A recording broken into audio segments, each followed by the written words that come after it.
Mi nombre es Elina Bertona y en la siguiente charla hablaremos sobre ejercicio en el embarazo. El ejercicio en el embarazo fue estudiado desde hace mucho tiempo. En el siglo III a.C., Aristóteles atribuyó los partos difíciles a un estilo de vida sedentario. En el Éxodo, en la Biblia, está escrito: las mujeres hebreas no son como las damas egipcias, son muy vitales y dan a luz antes de que las parteras acudan a ayudarlas. En 1778, James Lucas, un cirujano de la escuela galesa en Inglaterra, presentó un escrito en el que se aconsejaba realizar ejercicios físicos durante el embarazo, basándose en la premisa de que el ejercicio físico impediría el excesivo tamaño del feto, facilitando así su salida por el canal de parto. En 1895 salieron publicados datos de más de 1000 embarazadas que objetivaron una relación entre bajo peso al nacer e intensa actividad física materna durante la gestación, por lo que en Inglaterra y otros países se adoptaron leyes en las que se prohibía trabajar en fábricas a mujeres embarazadas en las últimas 4 semanas de gestación y hasta 6 semanas luego del parto. En 1940 se hicieron muy populares los programas de ejercicios prenatales, ejercicios que estaban bajo un sistema estandarizado, y el objetivo de esto era hacer más fácil el parto y disminuir el dolor.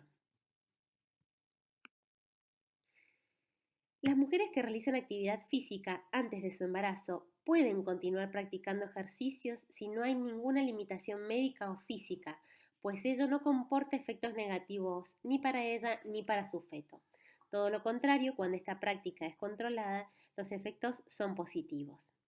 Y es así que las mujeres sedentarias siempre se van a beneficiar si siguen un programa de ejercicios prenatales dirigidos por personal especializado. ¿Cuáles son estos beneficios? Va a haber control de la ganancia excesiva de peso, mejora en el rendimiento disminuyendo el índice de fatiga, mejora la tolerancia a la ansiedad y la depresión, por lo tanto mejora el estado de ánimo, hay menor riesgo de padecer varices y menor riesgo de trombosis venosas, reducción de los niveles de disnea, menor aparición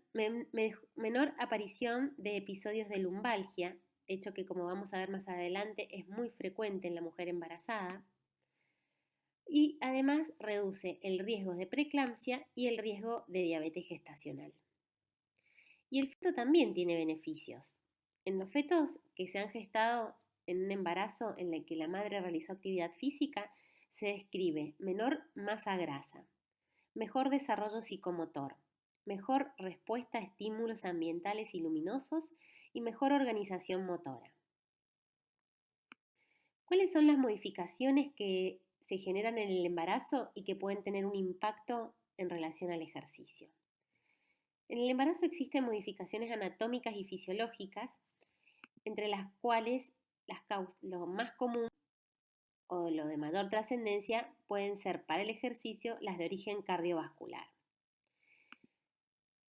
En este aspecto, el corazón aumenta de tamaño y se desplaza cefálicamente rotando sobre su eje longitudinal. Existe aumento de la volemia, que suele ser entre un 30 y un 60%, correspondiendo a un sexto del volumen sanguíneo total, el que se encuentra en la vasculatura uterina. ¿Y esto cómo repercute en el ejercicio? Hay una reducción del flujo sanguíneo uterino en el ejercicio moderado que suele llegar hasta el 25%. Y existen entonces mecanismos para mantener relativamente constante el consumo de oxígeno en el feto. Y estos son un incremento del hematocrito materno en aproximadamente un 10% en los primeros minutos, lo cual aumenta el transporte de oxígeno en sangre, y hay una relación inversa entre el flujo sanguíneo y la extracción de oxígeno. La diferencia arteriovenosa de oxígeno se incrementa cuando el flujo disminuye. La redistribución del flujo sanguíneo además favorece a la placenta más que al útero.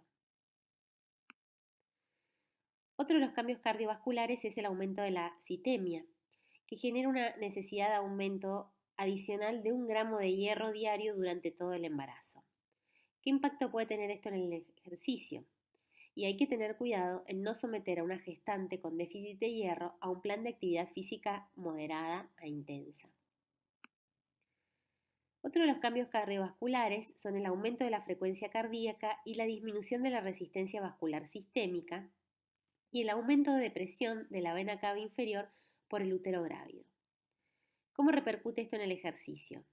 Hay una disminución de la frecuencia cardíaca de reserva y por lo tanto hay una limitación de la utilización de la frecuencia cardíaca como un indicador sensible de la intensidad del ejercicio. Y por otro lado, en decúbito supino puede existir un descenso del retorno venoso como causa de la compresión de la vena cava inferior por parte del útero grávido. A esto se lo denomina síndrome supino hipotensivo y hay que tener cuidado con este síndrome en las posiciones de ejercicio en que la paciente pueda estar recostada en decúbito supino. En cuanto a los cambios respiratorios, puede haber hiperemia, edema y una excesiva secreción mucosa en el tracto respiratorio superior. El diafragma se eleva a 4 centímetros y las costillas se horizontalizan, esto en la posición de pie principalmente. Al comienzo del embarazo la mujer respira más profundamente, pero no con mayor frecuencia, por acción de la progesterona, aumentando la ventilación alveolar. ¿Cómo repercute esto en el ejercicio? Existe limitación en el aumento de la ventilación en caso que la actividad física requiera el trabajo diafragmático y el uso de los músculos respiratorios. En cuanto a los cambios hormonales, la progesterona, la relaxina generan laxitud ligamentaria y proliferación del tejido conectivo.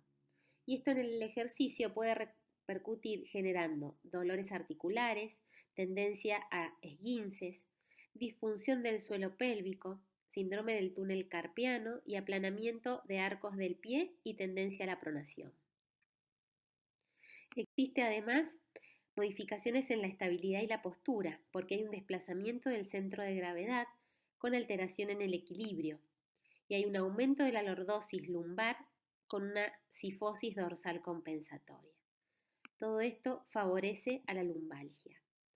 Además también determinan lumbalgia la diastasis de los rectos del abdomen que puede aparecer durante el embarazo, la sobrecarga en la cara anterior vertebral y la presión sobre los discos intervertebrales, el mayor reposo sin motivo médico, el sedentarismo y, como vimos anteriormente, la mala postura.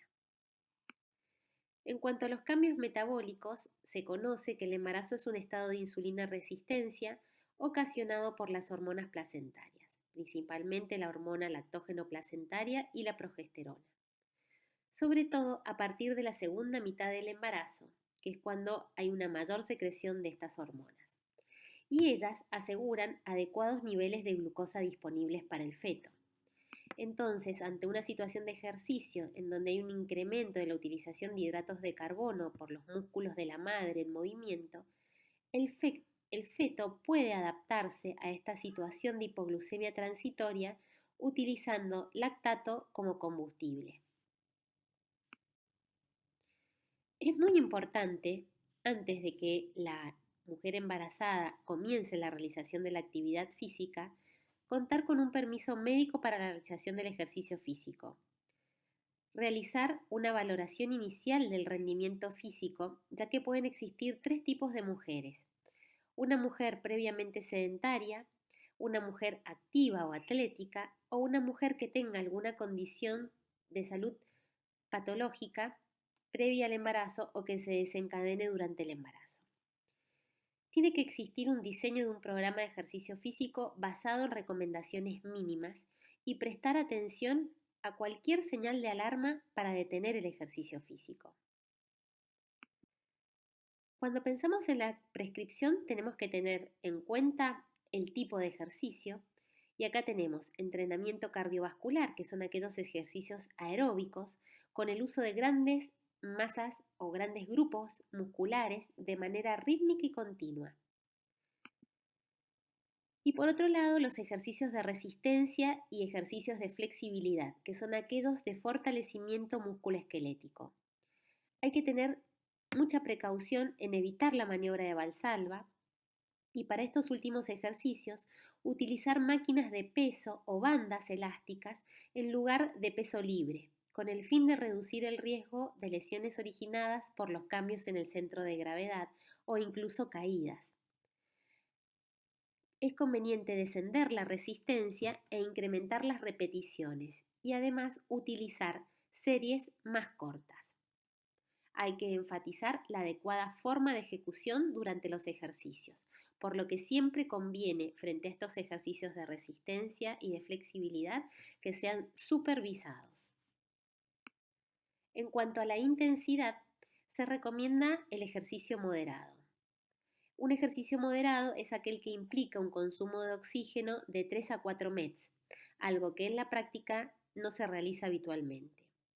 El uso de la frecuencia cardíaca eh, que se determina sacando 220 menos la edad y a ese resultado el 70% es lo que determina la intensidad moderada de actividad física.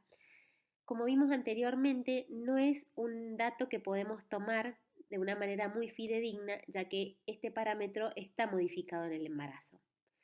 Por lo que en general se recomienda el ejercicio que es equivalente a una caminata enérgica, y a esto se lo compara con una intensidad moderada. Aquella caminata en la que la paciente puede mantener una conversación, puede hablar, pero no podría cantar. Y otra manera de cuantificar el ejercicio es la escala de Borg. Es una escala de percepción subjetiva que mide el esfuerzo y va entre 12 y 14.